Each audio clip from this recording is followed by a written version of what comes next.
Hey there, this is B. Wendy Jackson. I wanted to quickly interrupt you before you listen to the next episode.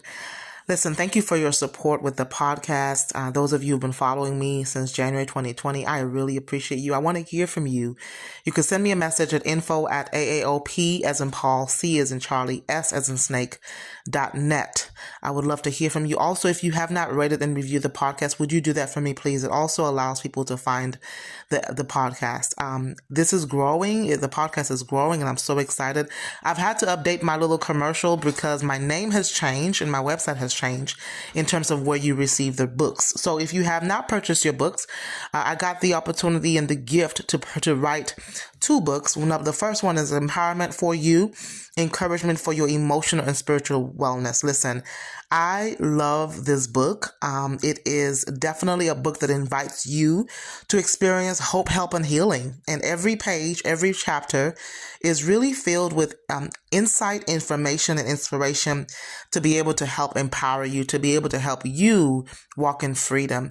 I include specific practical tips to help you take charge and take possession of your thoughts and really just control your behaviors or impact your behaviors and impact some changes in your life, cause some changes in your life. And then the second book is Empower to Empower You Reflection Workbook. Love this book as well because it's based on specific podcast episodes where you listen to some episodes and you are able to dive deep into some reflection. I give you some prompts so that you don't have to wonder or think about, well, how do I start to reflect? What do I even write?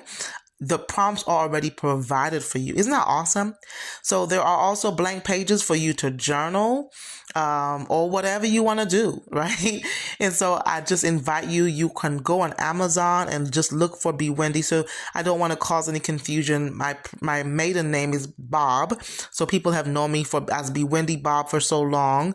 And then July 2022, I was blessed to be married. And so now I'm B. Wendy Jackson.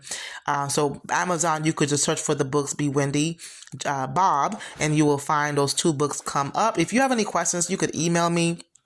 You can also find the resources on my website, AAOPCS.net. That's AAO, P as in Paul, C as in Charlie, S as in Snake.net. Listen, I look forward to hearing from you. May the the books continue to add value to your lives.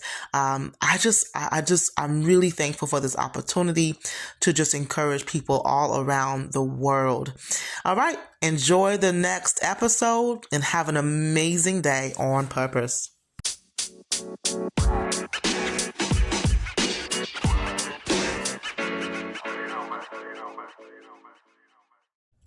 Hey there, this is B. Wendy Jackson, your lovely host of the Empower to Empower You podcast.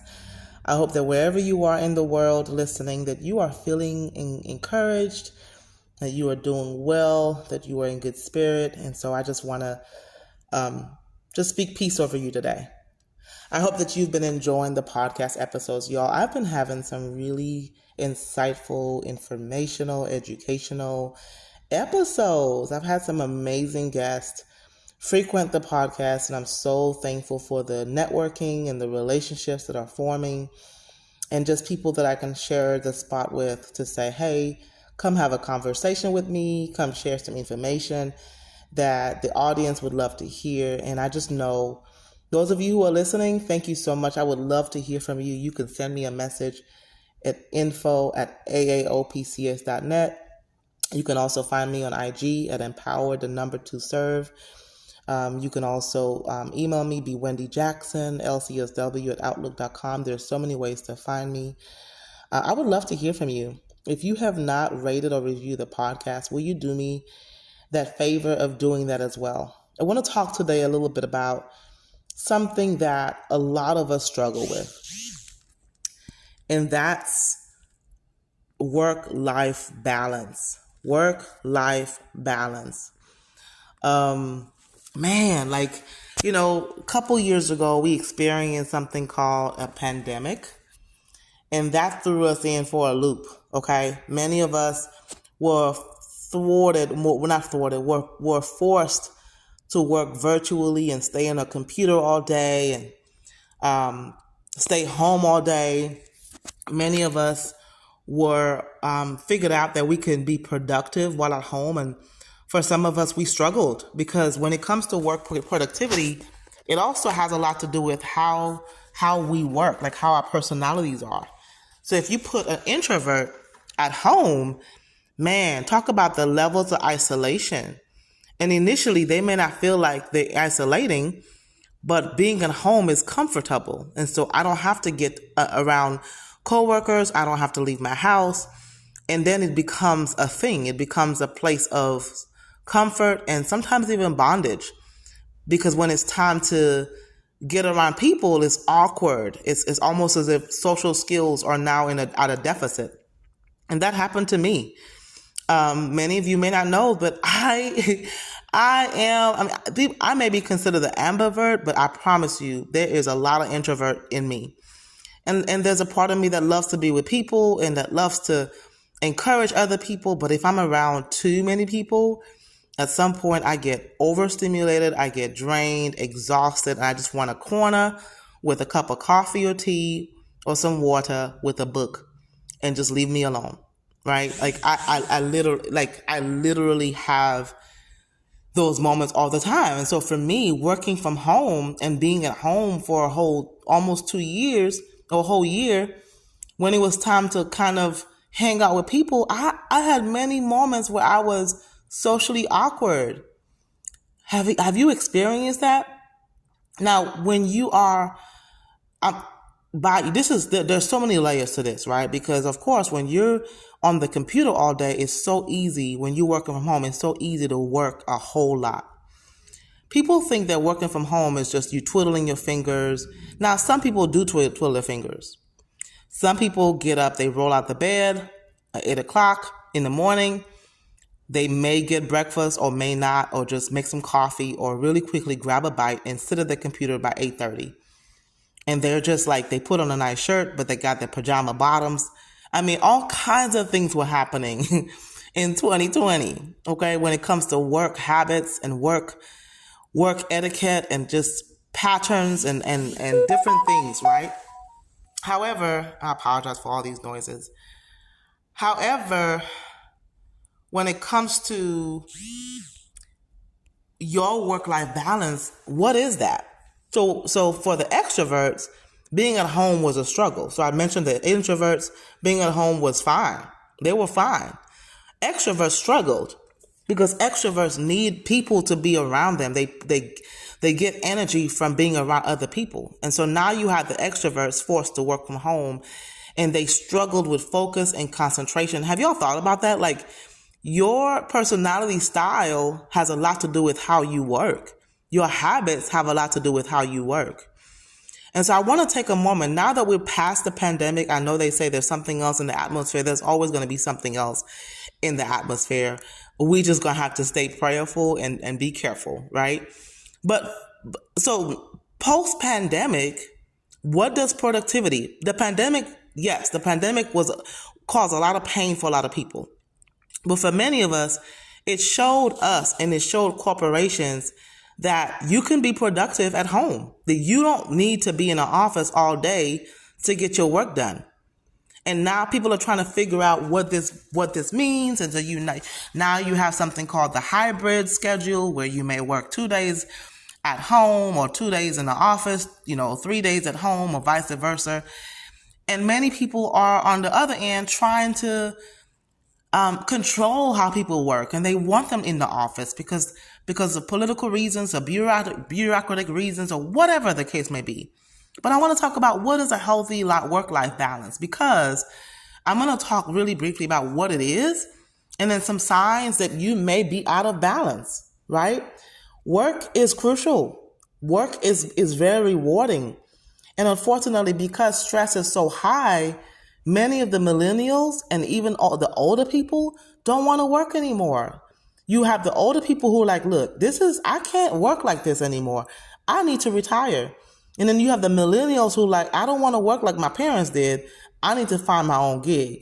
And so you have a lot of younger people that are becoming entrepreneurs because they don't want to do that. They don't want to be governed. They don't want to be controlled by somebody saying you need to be in the office and you have to be done by then and you have to log in by this time. I mean, there's a lot happening on the workplace. I'm so thankful that God gave me the gift of entrepreneurship. And I'm still learning what that means, but what it means for me now is autonomy and flexibility. And I get to work from home and I love it. I've been working from home since March 2020. I never went back to the office. And let me tell you, I love it. Have there been times where I'm just like, man, I just want to be in the office? Maybe sometimes I have, but I really enjoy creating my schedule. And now I have to be even more intentional about what does that look like since I'm in a different season, right? So work is crucial. Work can be a rewarding part of our lives, but also it can be so consuming that we neglect other areas of our lives. Our work should not be overly consuming that our identity is now buried in what we do. There has to be a balance. Your life cannot be your whole job. Now, I could understand if you are a firefighter, if you are a police officer, if you're SWAT, like your job if you are a doctor or surgeon, that could be difficult because your job really becomes your life because you're always on call. You have a lot of responsibilities and obligations. And so that can be very difficult. So it depends on what you do. We need to talk about what balance means, right? A balance needs to be struck with which adequately addresses work commitments, home life, and developing fulfilling relationships with others. Here's the thing about a correct balance, though.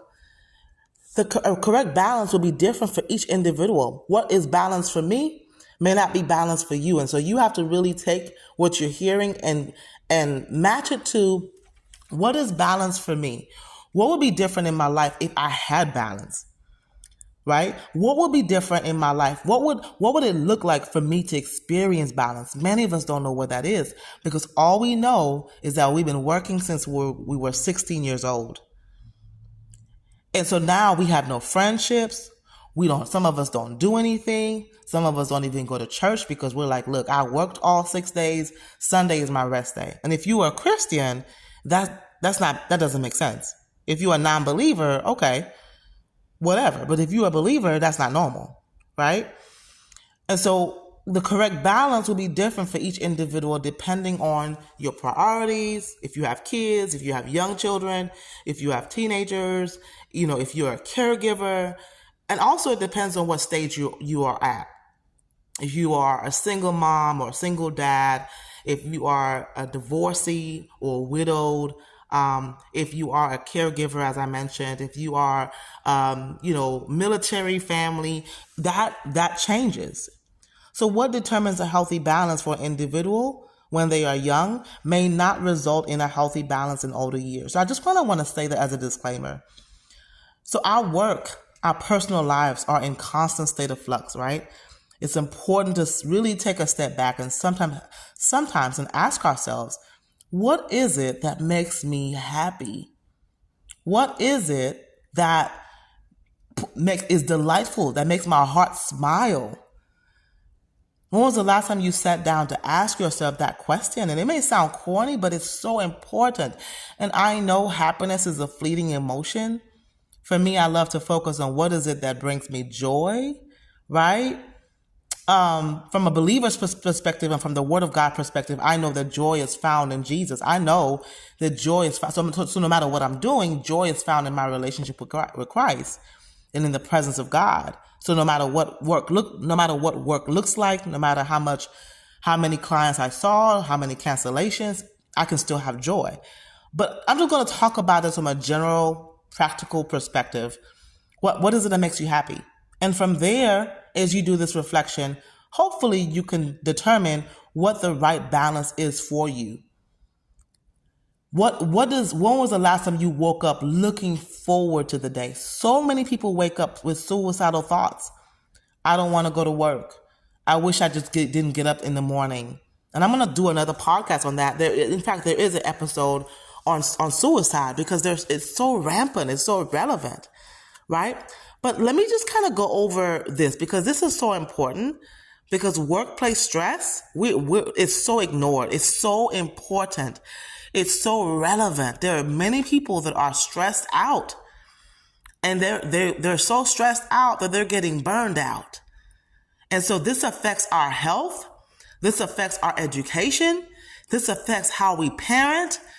If you're burnt out as a parent, if you're an executive at work and you're a wife at home and a parent at home, it's going to affect your marriage, possibly. There are some people who know how to compartmentalize really well, but it still affects you because you're just suppressing. Compartmentalizing is just another fancy word to say that you put things in a shelf, you lock it up, and then maybe you revisit it, or maybe you don't. You're suppressing. So our workplace stress is so prevalent in every sector. It's prevalent in education. It's prevalent in health. It's prevalent in law and enforcement. It's prevalent in social care, in public administration, even in the church and defense sectors. It's prevalent. So what are some warning signs? What are some warning signs that you may have an unhealthy work-life balance? Obviously, this episode is not to serve as a replacement for therapy. This episode is not to serve as a end-all be-all resolution. This is just a way to kind of let you start you thinking and help you to start with some awareness building, right? Some warning signs that you may have an unhealthy work-life balance. These are just some signs. Number one, you're working long hours and you're taking work home. I mean, your work emails are the very first thing that you look at when you get up. That should not be. That should not be, y'all. Another sign, you're feeling unhappy or you feel resentful about the amount of time you spend at work. You know, maybe your boss requires you, and this is not on you. A lot of this is on us, but some of it is the culture in which we work, the type of management that we have, the laissez-faire management, the punitive management, the management that are not leaders, the leadership that is toxic.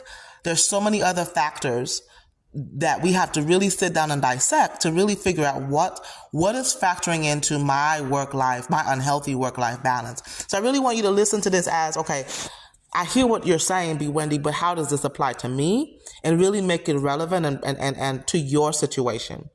Another sign, you're regularly checking your phone for work-related communications, even when you're having downtime. Like, you can't even be present with your children or your spouse, or you can't even be present with your friends because you're constantly focusing on work. Work consumes you. That is unhealthy work-life balance. You're spending a lot of time thinking or worrying about work. You don't even know how to take a vacation, like, for real. You take your computer on your vacation. You're thinking about work on your vacation. You're worrying. Work is on your mind. You can't even rest at night. You at church thinking about work. You're dreading Mondays. You have the Monday dread on like the Monday dread starts on like Friday or Sunday, right? Like, because you know you have to go back to work. You're regularly working through lunch. I am guilty of this. So I have a one-on-one time with a friendship. I have a friendship with my friend Crystal. Big up Crystal, and she moved, to Texas, and we started like this one-on-one Zoom time just to stay connected and nurture this friendship. And we offer just accountability. It's like a check-in, but also seeing how things are going. We offer accountability, whether it's for work or personal. We may share tips and strategies to each other to help each other out. And one of the things that came out is I wasn't taking lunches.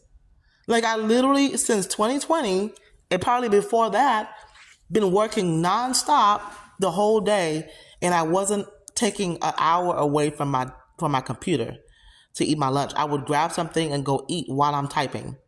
And I realized, oh my gosh, I have not been taking lunches unless I just happen to have a lunch with a friend or something like that. But I was like, oh my gosh, I am terrible at this. So I want you to know, these are things that I've also experienced as well. I haven't done this very well, which is why I'm talking about it, because it's so important. Another sign of an unhealthy work-life balance, feelings that you have no time for any activities besides work commitments. Like, you feel like you cannot even hang out with your friends. Like you feel like you're so busy, you don't have time. And sometimes that may feel true, but I wonder if it's how we manage our time. I want to give you the disclaimer that this may be a part 1 and a part 2 podcast because I'm not going to get through all of this today. And I want to keep it really short for you to kind of get the bite sizes and then come back for more, right? Another sign is that you are not making yourself available to others and your relationships are struggling as a result. Like if I ask you the question, how is the quality of your friendships? What would you say?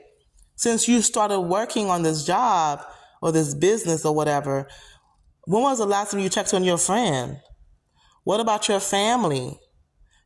I know I'm guilty of this, like I want to talk to my niece and my nephew more, and I have to, in order for me to do that, I have to call their parents and their schedules are busy. But it's harder when you have family out of town and not in town.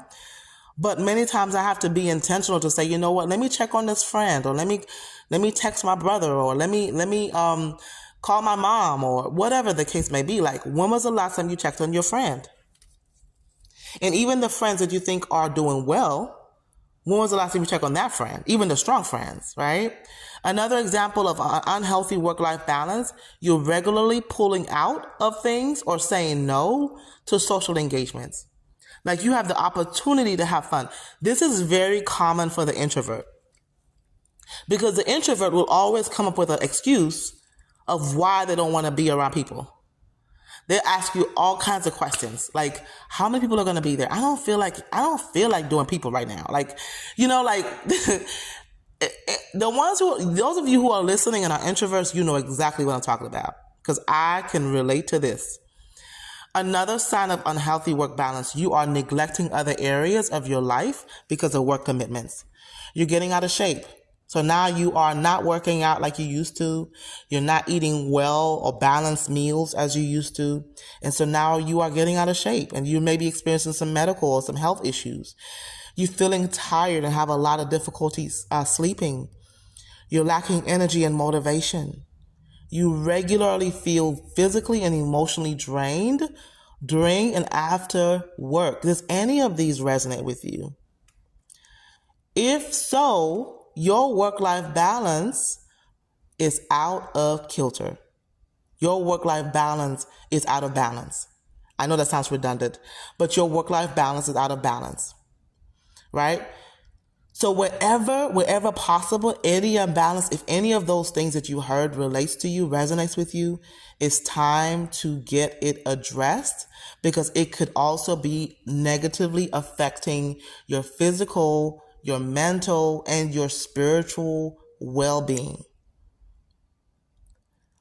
Listen, did you know that work-life balance ranks as one of the most important workplace attributes? Did you know that? So I'm gonna let this sink in because I really want you to come back for more. Okay. Now I want to just quickly talk about, okay, I have work-life balance, but there's also something called burnout. And I want to kind of give you some examples of some signs of burnout. Okay. And then I'm going to come back with another episode and talk about, okay, what do you do about this stuff? Because many of us are thinking that we're productive, but we're on a hamster wheel. We're just working. We're focusing on the numbers. We're going into work. We have negative attitudes. We're not very nice people. We're going to work, but we're not healthy. We're not healthy. And so what are some examples of burnout?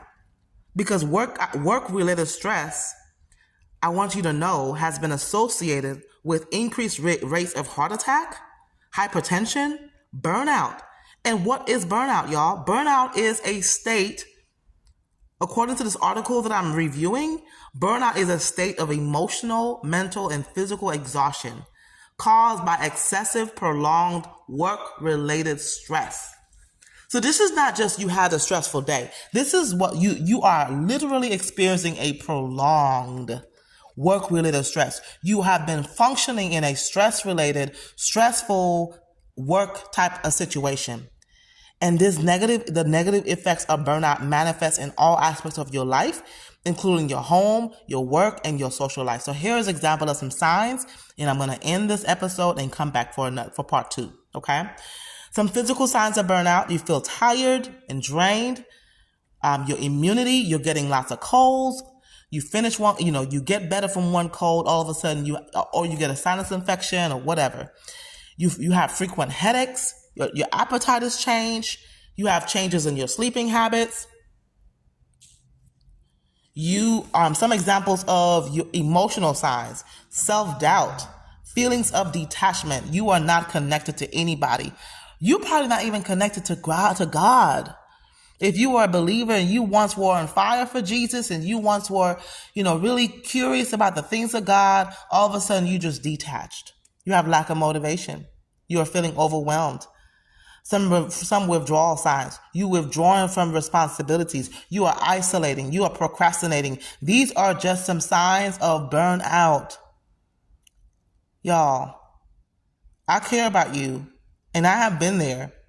And a lot of times we never learned about burnout. I know I have a social work degree, master's in social work, licensed clinical social worker, and I didn't learn about burnout until I had already experienced burnout. Now, hopefully they're changing that now, and students are learning about burnout in their social work and counseling programs. But there are ways to prevent burnout. You do not need to wait till you're burnt out to figure out how to not be burnt out. Like, hopefully you can hear this episode and start paying attention to your well-being, because you're the only one who could do that, not a doctor. You shouldn't have to wait to see the doctor to tell you that your A1C is dangerously high, right? Or your heart is now having irregular heartbeat. You now experiences tachycardia because of stress. So what do you do with it? Now I want you to listen to this episode, and I want you to really apply it to your life. And here's what I want you to do. I want you to ask yourself, when was the last time I felt happy? When was the last time I woke up with excitement about the day?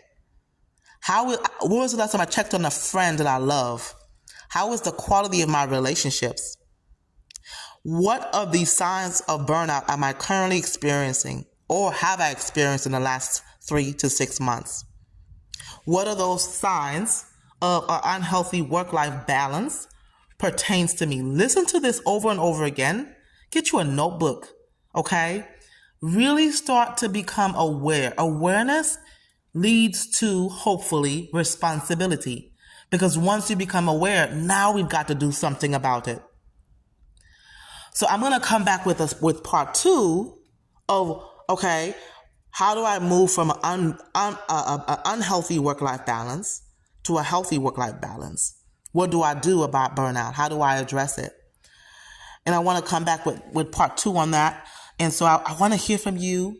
I hope this helps you to start the process of awareness and get you to start addressing some areas in your life, because you need to be well. We need to be well. We have work to do. We have people to serve. We have children to nurture. We have marriages to nurture. We have friendships to nurture. We have to produce fruit. We have fruit that we need to produce. So this is Wendy Jackson. I hope that you enjoyed this episode. I know some of you are probably going to be like, oh my gosh, she is all up in my business. Good. Because I want to help you become aware. All right. I'll be back with part 2, y'all. This is Wendy Jackson. Talk to you soon.